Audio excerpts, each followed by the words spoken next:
Shri Caitanya Jaya Nityananda. Jaya Jaya Shri Caitanya Jaya Nityananda. Jaya Advaita Chandra Jaya Gaura Bhakta Vrinda. Jaya Advaita Chandra Jaya Gaura Bhakta Vrinda. Jaya Jaya Shri Caitanya Jaya Nityananda.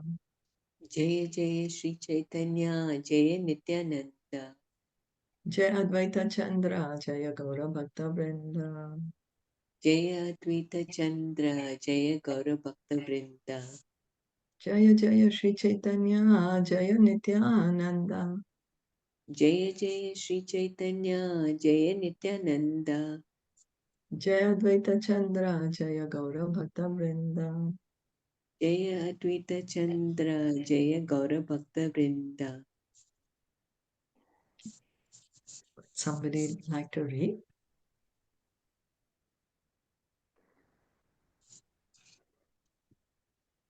Okay, I can. Thank you. If somebody wants, then okay, then I can read. Once there You was a read? hunter. Yeah.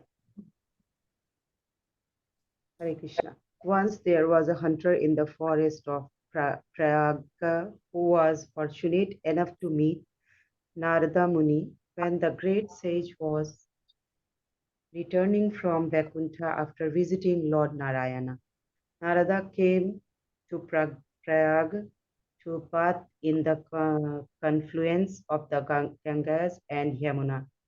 While passing through the forest, Narada saw a bird lying on the ground. The bird was half killed, having been pierced by an arrow, and it was chirping piteously. Further on, Narada saw a deer flopping about in agony. Further, he saw that a bull was also suffering, and in another place, he saw a rabbit twitching in pain. All this made him feel very compassionate, and he began to think, who is foolish man who has committed such sins? In general, devotees of Lord are compassionate toward the suffering living entities, and so that what to speak of the great sage Narada. He became very much aggressive by this since, and after proceeding a few steps, he saw the hunter engaged in hunting with bow and arrows. The hunter's complexion was very black, and his eyes were red. It appeared to be dangerous just to see him standing there, with his bow and arrows looking just like an associate of Yamraja. That seeing him, Narada Muni turned deeper into the forest to approach him. As Narada Muni passed through the forest, all the animals who were caught in the hunter's traps fled away. The hunter became very angry at this, and he was just about to call Narada wild names. But due to influence of saintly Narada, the hunter could not utter such blasphemies. Rather, with gentle behavior, he asked Narada, "My dear sir, why have you come here while I am hunting? Have you strayed from general path? Because you have come here, all the animals in my traps have fled." "Yes, I am sorry," Narada replied. "I have come to you, find my own path, and to inquire from you. While on path, I have been seen that there are many boars, deer, rabbits lying on the forest floor, half dead and flopping about. Who has committed these all sinful acts?" "What you have seen is all right," the hunter replied. "It was done by me." Sorry. "If you are hunting all these poor animals, why don't you kill them at once?" Narada asked. "You have killed them, and they are reaching in their death pangs. This is great sin. If you want to kill an animal, why don't you kill it completely? Why do you leave it half killed? and allow it to die flopping around. My dear Lord, the hunter replied, my name is Mragari, enemy of animals. I am simply following the teachings of my father, who taught me to half kill animals and leave them flopping about. When a half dead animal suffers, I take great pleasure in it. I beg only one thing from you, Narada implored, please accept it. Oh, sir, I shall give you whatever you like. The hunter said, if you want some animal skins, come to my house. I have many skins of animals, including tigers and deer. I shall give you whatever you like. I do not want such things, Narada replied, but I do want something else, since you kindly agreed to grant it to me. I shall tell you, please, henceforth from tomorrow, whenever you kill an animal, please kill it completely. Don't leave it half dead. My dear sir, what are you asking for of me? What is the difference between half killing an animal and killing it completely? If you half kill the animals, they suffer great pain, Narada explained. And if you give too much pain to other living entities, you commit great sin. There is a great offense committed when you kill an animal completely, but the offense is much greater when you half kill it. Indeed, the pain which you give half dead animals will be accepted by you in future birth. Although the hunter was very sinful, his heart became softened and he became afraid of his sins by virtue of his association with a great devotee like Narada. Those who are grossly sinful are not at all afraid of committing sins. But here we can see that because his purification began in the association of great devotee like Narada, the hunter became afraid of his sinful activities. The hunter therefore replied, my dear sir, from my very childhood, I have taught to kill animals in this way. Please tell me how I can counteract all the offense and sinful activities I have committed. I am surrendering unto your feet. Please save me from all the reactions to sinful activities I have committed in the past. And please direct me to proper path so that I can be free. If you actually want to follow me directions, I can tell you the real path by which you can be freed from these sinful reactions. I shall follow whatever you say without hesitation. The hunter agreed.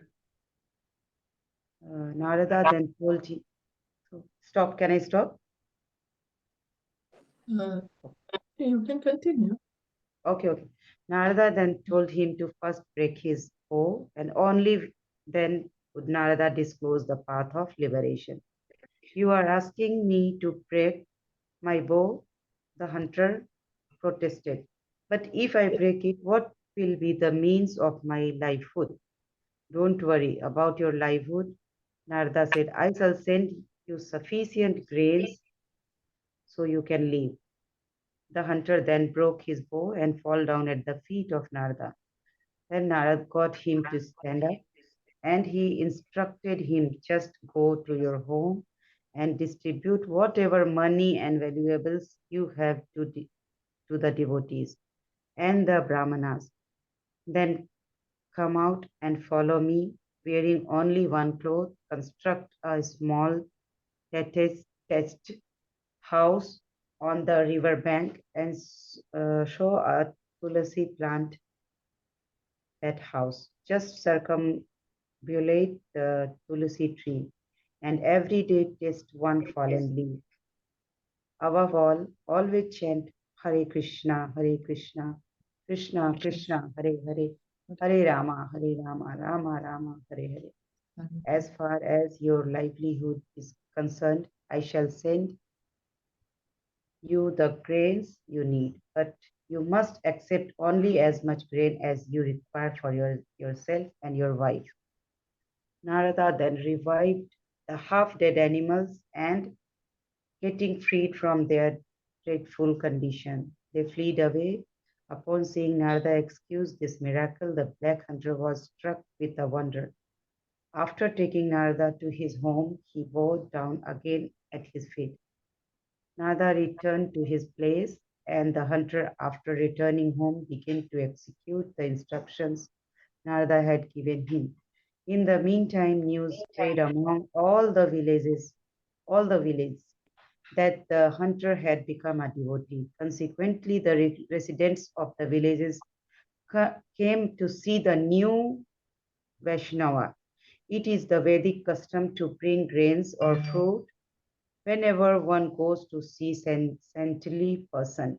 And since all the villagers saw that the hunter had turned into a great devotee, they brought eatables with them.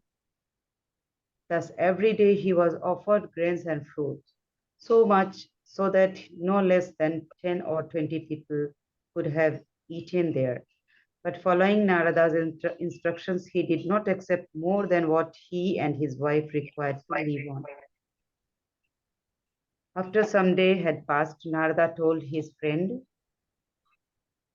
Parvata Muni, I have a disciple. Let us go visit him and see if he is doing well. When the two great sages, Narada and Parvata, went to the hunter's home, the hunter saw his spiritual master coming from a distance and began to approach him with great respect. On his way of great and great sages, the hunter saw that there were ants on the ground before him, and they were hindering his passage. When he reached the sage, he wanted to bow down before them, but before he did it, so he carefully cleared away the ants with his clothes. When Narada saw that hunter was trying to save the lives of ants in this way, he was reminded of the words from the Skanda Purana. It is not wonderful that devotee of the Lord is not inclined to give any sort of pain to anyone, not even an ant. Although formerly the hunter had taken great pleasure in half killing animals, since he had become a great devotee of Lord, he was not prepared to give pain even to an ant. The hunter received the two great sages at his home and offered them a sitting place, brought water and washed their feet. Then the hunter and his wife took some of the water and drank it. And finally, they both sprinkled the water on their heads. After this, they felt ecstasy and began to dance while singing Hare Krishna, Krishna Krishna, Hare Hare, Hare Ram, Ram Ram, Hare Hare. They raised their hands and danced with their clothes flying.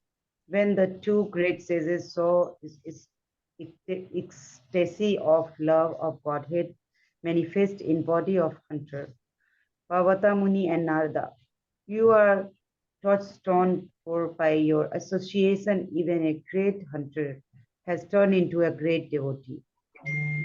There is a verse in Skanda Purana which states, my dear Devashri Narad, you are glorious, and by your mercy even the lowest creature, the hunter of animals, also become elevated to the path of devotion and attendant transcendental attachment for Krishna. At length, Narada required of hunter devotee, are you getting your footsteps regularly?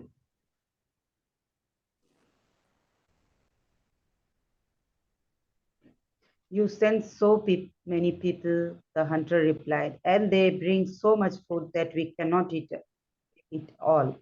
That's all right, Narada replied. Whatever you are getting is all right. Now just continue your devotional service in that way. After Narada has spoken this, both he and Parvata Muni disappeared from the hunter's home. Lord Chaitanya recited This is a story to show that even a hunter can engage in the devotional service of Krishna by the influence of pure devotees. Continuing to explain the art. Let's see if Okay. there's anyone has any comments. Anyone has anything to say about this pastime? Yeah, what a total transformation he changed. All This, right. yeah, So this same story is like Valmiki also, like Ratnakar Daku was there and Buddha was going through the forest and Yes, like we have a yes, story. Yeah, he killed and he that's cut right. his hand and wear a garland of the hand of killed people. So So what he does it also, show? So yeah, what like is what did transformation. Yeah, it doesn't mean like what type of people. Even you are very down in your living life, but you can transform. yeah, the how? association with Association another of devotee. Yeah, yeah, pure devotee. Association. That is yeah. the, yes, thank you. By the association of the pure devotee. This is what is important. And Parvata Muni, he's telling Narad Muni, you are a touchstone. You know what is a touchstone? Yeah, Everything becomes gold, right? So here Yeah. Narad Muni, wherever he goes, because he's a pure devotee, he's making everyone a pure devotee. So this is the glory of association with the pure devotee. even the Glory of, animals were revived. Imagine. yeah, just imagine. Yeah, I had not Mm. heard that part. But here, yeah, he revived the animals also. So, yeah, the mercy of a pure devotee can do wonders. So then, Continuing to explain the Atmarama verse, Lord Chaitanya pointed out that the word Atma also indicates all varieties of the personality of Godhead. Generally, the personality of Godhead himself, Krishna, and his different expansions are also known as the personality of Godhead. Anyone who is engaged in the devotional service of any form or expansion of the Supreme Personality of Godhead is also called Atmaram. All such devotees engage either in the regulative principles of devotional service or in the devotional service in transcendental love. These two groups of devotees are each divided into three categories: the eternal associates, those perfected in devotional service, and those newly engaged in devotional service. Newly engaged devotees can be divided into two groups: those who have already attended attachment for the Lord, and those who have not attended such attachment. When considered according to the two divisions of devotional service, namely due to attachment in transcendental love and under regulation, these classes of devotees become 8 in number. By following the regulative principles of devotion, the perfect associates of the Lord are further divided into 4 classes: the servant, the friend, the parental supervisors, and the fiancés. so here, Lord Chaitanya is continuing to explain the Atmaram verse. We see that one verse of Bhagavatam, Lord Chaitanya is explaining in so many different ways. Now he's saying Atma also refers to the Supreme Lord himself and his expansions, his incarnations, his expansions. His expansions are also called personality of Godhead. Krishna and his expansion is also, the expansion is also called the personality of Godhead. They're all personality of Godhead. Balaramji is also the personality of Godhead. So then Lord Chaitanya is also saying that who is engaged in devotional service to the Supreme Lord or his expansion is also called Atmaram. Hmm. Then now again, this becomes a little bit of we see how they are divided into groups. So then devotees engage either in regulative principles of devotional service, that is sadhana bhakti, Vaidhi sadhana bhakti, that is what we follow. We follow the rules and regulations. Or we are advised to hear and chant, we hear and chant. We are advised to worship the deity, we worship the deity. Regulative principles of devotional service. So sadhana bhakti is two. One is the Vaidhi sadhana bhakti, following the rules and regulations. Other is the raga bhakti. Rag bhakti also comes under sadhana bhakti. That is devotional service in attachment, in love. The attachment, the the the desire, the strong desire to be with Krishna is already there. The love for Krishna is already there. Then again, how they are divided, eternal associates. That's the Nitya Muktas.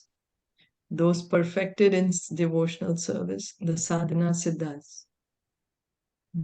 They have reached perfection of this. So they are called sadhana siddha. They became siddha by doing sadhana. Siddha means perfected. Understand their position. By doing sadhana means practicing devotional service. And those newly engaged in devotional service, that's the neophytes, like us. We are new engaged in devotional service. Now, newly engaged devotional service devotees can be divided into two: one who have attained attachment and those who don't have attachment. So even from the neophytes, there could be some who are already attached to the Lord, some are not attached. It doesn't matter. We continue to hear and chant. We may say, oh, this one already has attachment, but I don't have. It's okay. In due course of time, everything will happen. Just continue to hear and chant.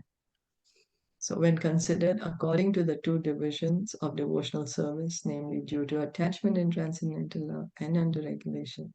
So then Prabhupada is saying, so if we count like this, the classifications, it becomes 8. Yes, 8. And so by just following, doing sadhana bhakti, we can come to the stage of perfection, reviving our love for Krishna. So we don't stop. Just keep going.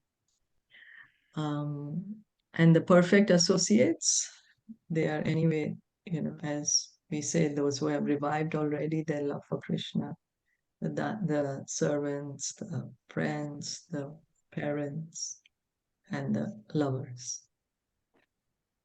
Yeah. So then we can continue to read.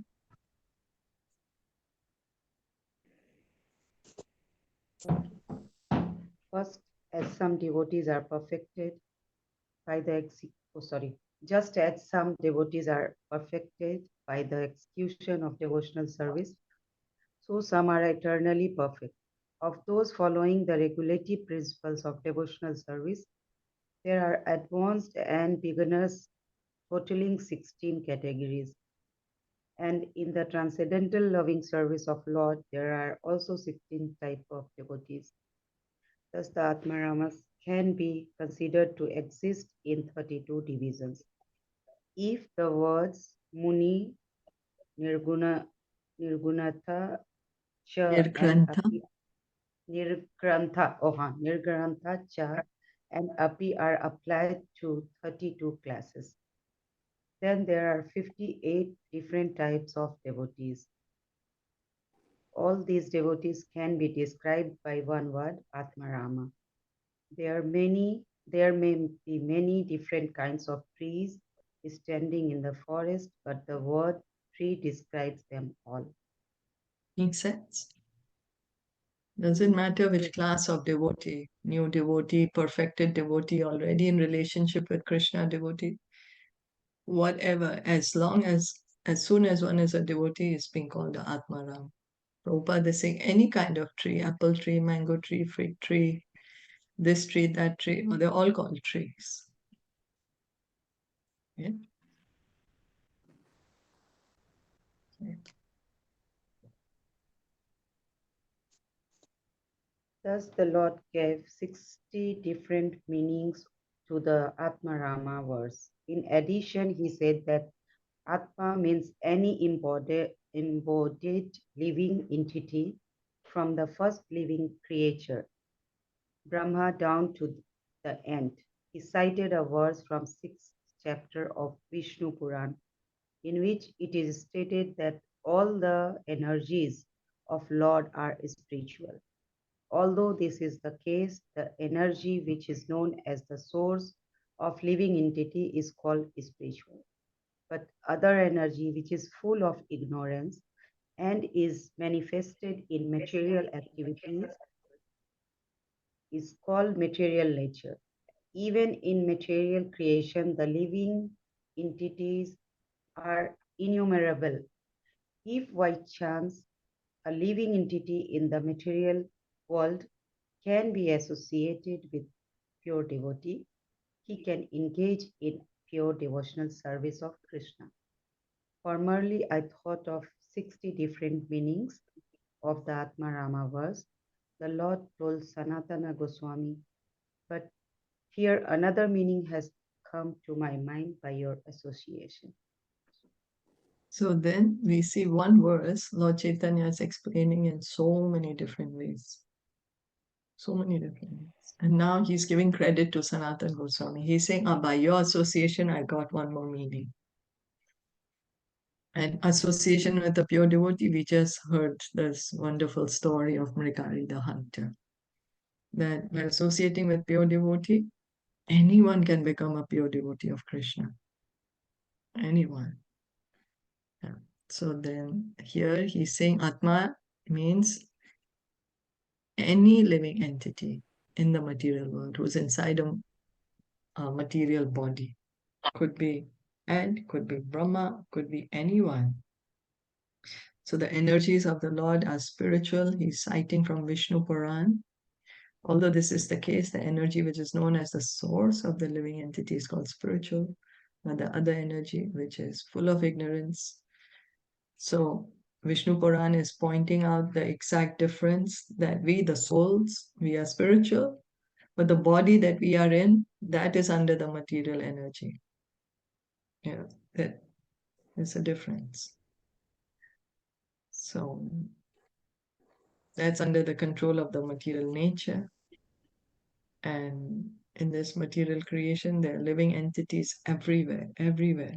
There's no space where the living entities are not there. Like around us, there's so many bacteria flying around, we can't see them.